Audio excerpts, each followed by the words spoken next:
Les 2 derniers. Je vous donne les 2 tickets. Voilà. Il ne fallait pas arriver trop tard pour mettre la main sur quelques kilos d'oranges. Et pour les citrons, ce sont les plus pressés qui en ont profité. Non, tant pis, c'est pas grave. Non, l'année prochaine.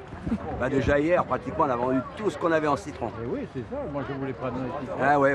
Il y en avait encore un petit peu ce matin, dès le départ, mais après... Vendus à un prix dérisoire, les 15 tonnes de fruits encore mangeables sont partis en moins de 2 jours. C'est 50 centimes le kilo, on fait des sacs de 3 kilos, bien pesés en plus. Parés de 125 tonnes d'agrumes, les chars sont désossés à la main. Les citrons de Menton, bien trop précieux, n'ont pas fait partie de la fête. Ces fruits viennent tout droit d'Espagne et avant de sécher au soleil, ils étaient totalement consommables. 100 tonnes de fruits qui partent au compostage, qui ne sont pas consommés, c'est du gaspillage? Pas forcément. Du gaspillage, c'est si on les avait complètement jetés. Donc après, on ne va pas donner des fruits qui ne peuvent pas être consommables. On va éviter justement d'avoir des problèmes de santé. Car ces agrumes ne sont pas mis à la poubelle comme les années précédentes et malgré l'idée reçue, ils peuvent être compostés.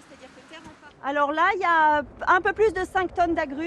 Le problème de l'agrume, c'est son acidité au départ. Mais en fait, dans une phase de compostage, on s'appuie sur plein d'animaux, plein de décomposeurs.